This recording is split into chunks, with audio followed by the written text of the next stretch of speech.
So I got some news and notes from today's training camp, which was extremely limited. So I thought to myself, why not mash that together with preview in this Sunday's game?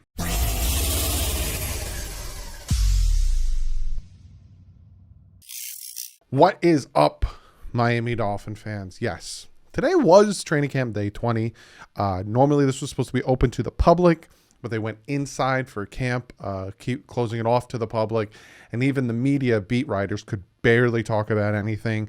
I think now, and then today's the last day that the media is allowed into their training camp. So I honestly think that now they're going to start working, getting ready for taking on the New England Patriots, get a 2-week jump on it, really start to get it down because they want to start that season 1-0, baby, 1-0. So I got some things, it's not much. And I thought to myself, I do want to give you guys a camp video today, but I'm not, it'd be like a 2-minute video, maybe 5 minutes answering a comment of the day. So I thought, let's take the preview video for the Miami Dolphins taking on the Cincinnati Bengals and mash that in with today's training camp video. But before we jump into all that good stuff, I have to shout out some 2 new members in Charles Leguido. Hope I said your name right. And Jose Reyes. If you are the Jose Reyes, I'd be very happy. Also, I got to shout out patchvibes.com. If you don't know about patchvibes.com, they got some great patches. They got great pins, t-shirts. You may see me wear some of their t-shirts. Use the promo code DDW2. You get yourself 20% off. But I also have to shout them out because if you guys can tell when I get up behind me, I have a Batman like metal patch on my chair. And I wanted to change that. And I reached out to them and they hooked me up big time. They did something very special for me for constantly helping them out. And they made me a DDW patch. Look how flippin' awesome this is. Look at the shine. Look at this. So I'm going to put this on the chair behind me and get my own little DDW patch. But look how big this is. And look how detailed it is. I'm telling you. Go over there. Use the promo code DDW. You get yourself 20% off on some great Miami Dolphins merch and their own stuff. Also, speaking of great merch and stuff, Backroom Collections. They have some fantastic artwork in different styles and canvas, and they got like this tile work and 3D artwork, and they have Miami Dolphins, they have other NFL teams, they have other NBA, MLB, all this great stuff. Use the promo code DDW. You get yourself 10% off. Fantastic artwork. I have Ricky right over my shoulder, so be sure to go over it, check that out. So I'm going to talk about camp. We're going to start with camp, and then we'll go into the preview of the Dolphins taking on the Bengals. So training camp today, again, inside work. These are notes I have for you. They didn't, the beat writers did not spot Albert Wilson, Shaheen, Sathan Carter, Eichenberg, Beagle, Roberts, or Holland. Devontae Parker was in a red jersey, and Preston Williams and Adam Pankey were back at practice today. And that's literally all I could tell you, because that's literally all they could tell us. When you guys aren't there and when it's not open up to the public, it is very hush hush. And that's what I was trying to tell you guys when it came to the scrutiny, I guess you can say, of what we're seeing from the players when, we're allowed there.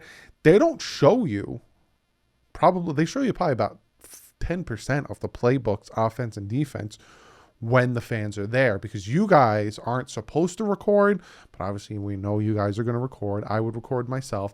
Whereas now, when the media's there, they have to sign non-disclosure contracts. This is when they start working on the good stuff. This today, and then next week the media is not allowed there, and the week after the media is not allowed there. That's when they start working on the stuff they're going to game plan for. So we're going to start seeing some real sexy stuff on the September 12th game against the New England Patriots. But like I said, that's all I got for you. I got like who was there, who wasn't there.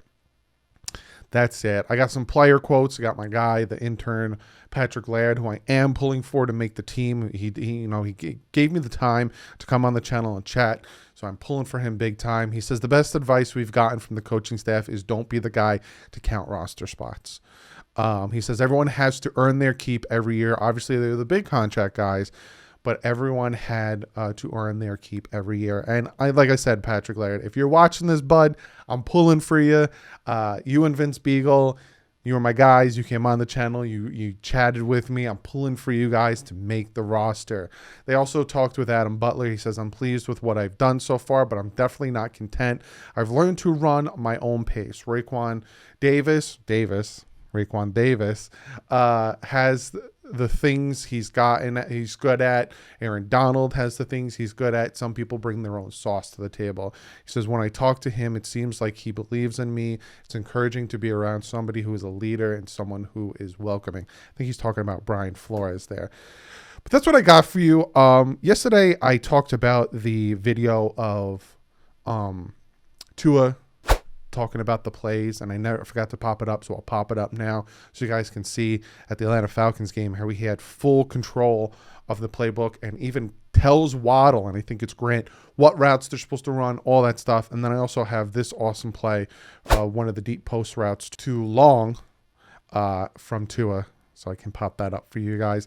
But that's it. That's pretty much the end of camp. That's it. Because now they're going to go into hibernation. No one's allowed to be in there. None of that stuff. So this is camp. And, one of you guys for comment of the day asked me a very good question that involves camp. So, when we get to comment of the day, I'll talk about that. But that's it. That's it for camp. I'm going to now talk about the Cincinnati Bengals game. Most of the starters aren't going to be playing. I know Tua is not going to be playing. I doubt we'll see Waddle. I doubt we'll see Parker. He said Parker, Fuller, Williams you might see, and that might just be a series or two to get the rust off of them. But I don't think you'll see Jesse Davis. I don't think you'll see Agba. I don't think you'll see Xavier Howard, Byron Jones. I don't think you see Jerome Baker. I don't think you'll see any of the injured guys, Sathan Carter, Albert Wilson. I don't think you'll see any of those guys, Eichenberg, Beagle, Roberts, Holland. They're not going to play. But what I do want to see is those fringe guys, those guys who are trying to make the roster, do something. Now, like I said, I'm pulling hard for Patrick Laird. I hope Patrick Laird comes out and has a freaking ridiculous 100-yard game against the Cincinnati Bengals, and he makes the team. I am doing my 53-man roster. I have about 7 spots left open on the team, so I'm going to be intently watching the game Sunday, try to make my predictions, and I will be live streaming it. I will be live at 4 o'clock on Sunday to live stream it. It is on CBS nationwide for anyone who's out of the Miami area who wants to watch it. But I want to see what the fringe guys, who wants to make the team, what they can do. I want to see how this depth, how the offensive line does, but I also want to see how the defensive depth, these second teamers, these third teamers, mostly the second teamers do against Joe Burrow, because Joe Burrow is going to be playing on Sunday. So I want to see how the second team's secondary, the second team pass rush, linebackers, all that stuff play against Joe Burrow. But mostly I want to see how this offensive line is doing, because the offensive line is the most worrying thing for me, because we all want to see Tua throw, bombs and throw one pass touchdowns and all that stuff. But if the man doesn't get minimum 3 seconds in the pocket to throw the ball, it's going to be hard for him to do it. So they might have to rely on the RPO aspect of it and create space with motion and stuff if the offensive line can't hold it together. And if the offensive line can't get a run game going, then it become one-dimensional, and then a lot of people go, it sucks. So it's going to be very interesting, but I'm going to be really contently watching, because I think a lot of the offensive linemen are probably going to be playing. I don't think Jesse Davis is the only one who's not going to be playing. So it's going to be very interesting. But I want to hear from you guys. What do you think of camp so far? What do you think of all the stuff that's happened in camp? What do you think of, what are you looking for the Bengals game? Again, this is like technically for the Dolphins preseason 4. They're resting their starters. But what are you guys looking for? And I'm going to get to comment of the day. Now, I've been waiting to kind of break down my top players, because Anthony Rodriguez had a very good comment for comment of the day. He says, now that camp is over, who are your top 3 performers and who are your 3 players you felt could have done better? Can't wait to see your final 50-man 3 roster. Thank you, Anthony. That will be out Monday. I greatly appreciate that, bud. My top performers, I think now, I'm just going to tell you who I'm not going to give you 3, right? I'm just going to tell you who I liked, like who did well and who didn't do well. And I'm not, no specific order. Tua came out. He showed everyone the difference from last year to this year. He showed the growth in preseason against players that were blitzing him. And again, people say, well, it wasn't first team. He still had a ton of pressure in his face, was stepping up in the pocket, making the throws, recognizing the blitzes, doing fantastic without his starting receivers. Tua, one of them, did fantastic, showing his growth and his understanding of the playbook. Kirk Merritt came out of nowhere, did really well. Robert Foster started to do well, but now he kind of fell off, so he's gone. Waddle, our 6th overall pick, the man gets banged up, then he gets back up. He's like, nah, I'm all right. Nah, I'm all right. He did really well. Sam McGuavin, again, I feel like it's 2019 saying his name. I think it's Aguavion. I think if you guys watched yesterday's video, he said it. Did fantastic. Trying to think. Xavier Howard, Byron Jones were shutting people down the past couple days. Javon Holland, another guy, before he got injured, was doing great. Nick Needham, stepping up huge. Agba, the man was consistently getting multiple sacks against opposing teams and the joint practices. Christian Wilkins was doing really well in camp. There's a good amount of guys who surprisingly did really well. Greg Little is showing a lot for being on the team for so little. Get it.